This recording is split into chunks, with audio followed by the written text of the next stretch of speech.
The film begins with Rusty, who tells us that he serves as the district attorney, a role similar to a public prosecutor. He explains that his job is to present evidence to the jury, who will then decide whether the defendant is innocent or guilty. If the jury fails to uncover the truth, he says, we lose hope in achieving justice. We then see Rusty at home with his wife, Barbara. When he asks about their son, Nat, she tells him he's playing. Rusty comments that their son needs to learn responsibility, but Barbara replies that he's only 9 years old.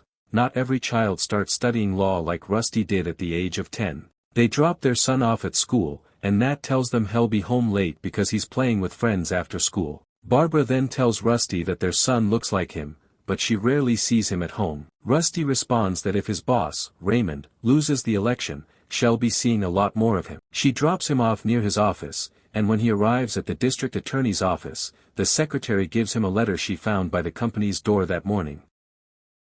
Before he can open it, she tells him Raymond wants to see him immediately. He opens the letter and finds it says, "Please stop calling, and don't respond. I know it's you." It's signed by Carolyn Paulimas. He pockets the letter and heads to Raymond's office. Raymond informs him that their colleague, Carolyn Paulimas, was murdered the night before. Her body was discovered that morning by her housekeeper.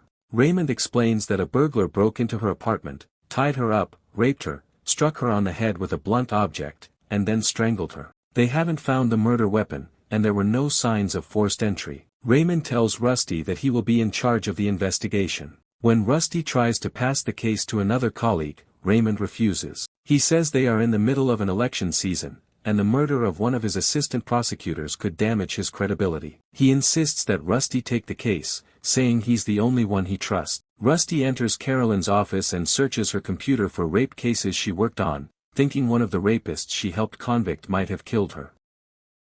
He finds a file titled File B, but it's empty. He searches her paper files and finds a folder with the same name, but it contains unrelated documents. He asks Dan, who will be working the case with him, if he knows anything about Case B, but Dan has never heard of it. They examine photos of Carolyn's body, where her hands and feet are tied behind her back. Rusty asks Dan to go through files on rapists Carolyn had prosecuted. They discuss details of the crime, and Dan mentions there were juice glasses at the scene, suggesting Carolyn knew the killer. Rusty asks about fingerprints, and Dan says Detective Greer sent the glasses to the lab for analysis. Rusty then asks their colleague, Mac, about a judicial bribery file Carolyn was working on. Mac says she knows nothing about it and suggests he ask Raymond. That night, Rusty burns the letter from Carolyn. When he gets home, Barbara sees the news of Carolyn's murder on TV. Rusty tells her he'll be handling the case.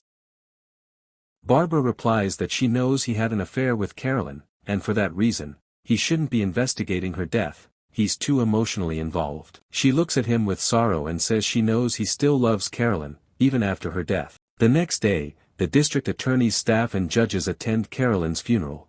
Raymond tells Rusty to find the killer as soon as possible, mentioning that he hasn't received a single vote in a week since Carolyn's death. Rusty then asks for the bribery file Carolyn was working on. Raymond hands it over and says they'll discuss it after he reads it. Rusty goes through the file and learns that 5 years ago, a man named North Branch was accused of sexual harassment, but he wasn't prosecuted because he bribed a judge with $1,500. The judge's name wasn't mentioned in the file.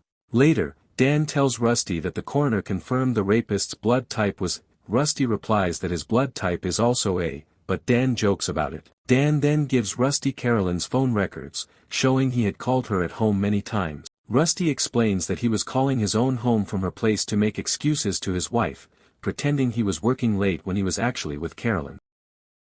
He asks Dan not to mention the phone records in the case because if Barbara finds out he was calling from his mistress' home, it'll cause problems. Dan agrees. When Rusty visits the morgue, the coroner tells him Carolyn wasn't actually raped. The killer staged the scene to make it look like rape, but it never happened. She was also tied up after she was killed, not before as previously believed. That night, Rusty visits Raymond and confesses he had a relationship with Carolyn. He says she wanted him to appoint her as office director after he won the election. The next day, at a campaign event, Dan tells Rusty that their colleague, Deputy D.A. Molto, and his team pulled all of Carolyn's case files from the department. He also reveals that Carolyn trained at the police department before joining the DA's office, and Molto was in charge of her training. Later, Rusty is confronted by Nicholas and Molto outside Raymond's office. They take him in and accuse him of leaving his fingerprints on the juice glass in Carolyn's apartment. They also confront him about repeatedly calling her from his home, including on the day she died. Rusty denies killing her and walks out. He meets with Dan and tells him what happened. He also tells Dan to distance himself, so Raymond doesn't fire him too. At home, Rusty tells Barbara that he's being accused of murdering Carolyn. He says they need to hire a good lawyer because formal charges are coming soon. That night, Rusty recalls his relationship with Carolyn, how she seduced him, made him fall for her, then pulled away and told him she was seeing another man. He remembers watching her from a distance as she walked into her house with someone else. The next morning, one of Rusty's colleagues arrives with the police to search his home. Barbara tells him they're going through his clothes, and he explains they're trying to match fibers from his clothes to those found on Carolyn's carpet. Rusty hires a famous lawyer, Sandy Stern, to defend him. Sandy thanks him for choosing him, saying Rusty was always the toughest prosecutor he faced in court.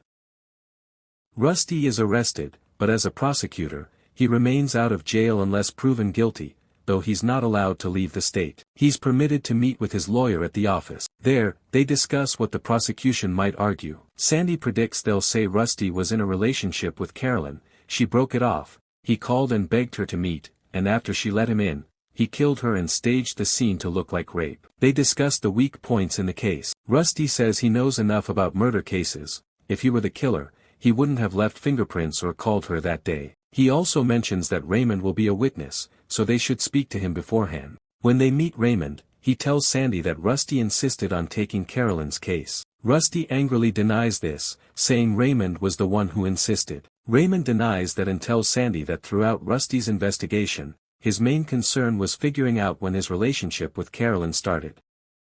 He says that's why he'll testify against him. He believes Rusty killed her out of jealousy. After that, Rusty goes with the assistant attorney to Carolyn's apartment. There, Rusty finds her address book and asks the assistant to retrieve the contact information for her doctors. On the day of the trial, the session is presided over by Judge Lauren L. Little. The prosecutor, Della Guardia, opens his argument by stating that Rusty killed their colleague, Assistant District Attorney Carolyn, and that all the evidence found in her apartment proves he is the killer. When Sandy tells the judge that Rusty is a district attorney and a prosecutor who has spent his life fighting crime and criminals, and that it's impossible he would commit murder and leave behind so much evidence, Della requests that Raymond be called to testify. Sandy then tells the judge that Raymond will base his testimony on the glass that allegedly had Rusty's fingerprint. The judge asks them to come into his chambers, where Sandy informs him that the glass that supposedly held Rusty's fingerprints has gone missing from the case evidence. The judge orders Della not to mention the missing evidence in court, as it would implicate the forensics department. Della then presents photographs of Carolyn's body to the jury. The next day, while Rusty is at home, Dan calls to check on him. Rusty asks Dan to look for North Branch, the man who bribed a judge 5 years ago, hoping to find a connection to Carolyn's murder. After the call, Barbara asks Rusty if Dan is going to help him. Rusty says he's being watched, but Dan will try. When she asks what sentence he expects tomorrow, he admits that all the evidence is against him and that Raymond, his friend, will testify against him, which could send him to prison. On top of that, the jury, after seeing the photos of Carolyn and the torture she endured, will want justice, and he's the only suspect. The next day, Della asks Raymond if he knows Rusty well. Raymond replies that he has known him since law school and that Rusty was once his deputy. When asked if he assigned Rusty to investigate Carolyn's murder, Raymond says Rusty volunteered for the case and deliberately concealed any evidence that would implicate him, such as the fingerprint report and phone records proving he called Carolyn the night she died. He also claims that Rusty was more interested in uncovering details about his past relationship with Carolyn. When Della asks about his own relationship with Carolyn, Raymond says that after she broke up with Rusty, the two of them began dating, and that by then he had divorced his wife. Later, Sandy confronts Raymond about hiding the bribery case file that implicated high-level officials and that Carolyn was investigating. Raymond admits to concealing it. Sandy then asks how such an important case could be assigned to a junior prosecutor like Carolyn and accuses Raymond of doing so because he was in a relationship with her. Raymond is left speechless. At the end of the session, the judge decides to postpone the trial for 1 week. When Rusty returns home, he tells his son that he's innocent of the murder charge and asks him to write to him from summer camp. Then, he and Barbara say goodbye to him.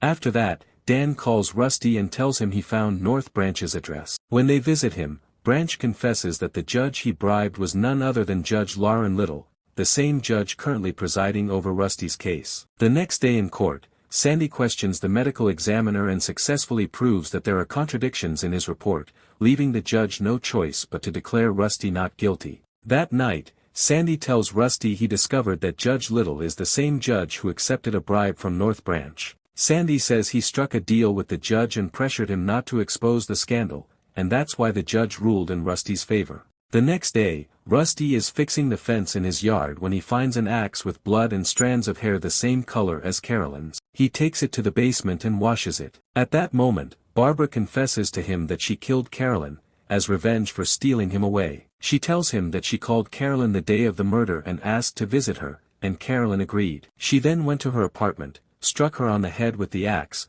tied her up in the same way the rapists used to tie up their victims, a method she had learned from Rusty, and planted fibers from his clothes on the carpet. She also placed a glass with his fingerprints on the bar counter. She tells him she knew he would be able to prove his innocence, and admits she felt relieved after killing Carolyn. Rusty is visibly shocked, but he can't bring himself to report his wife, the mother of his son, who committed the crime out of jealousy. He decides to continue his life with her.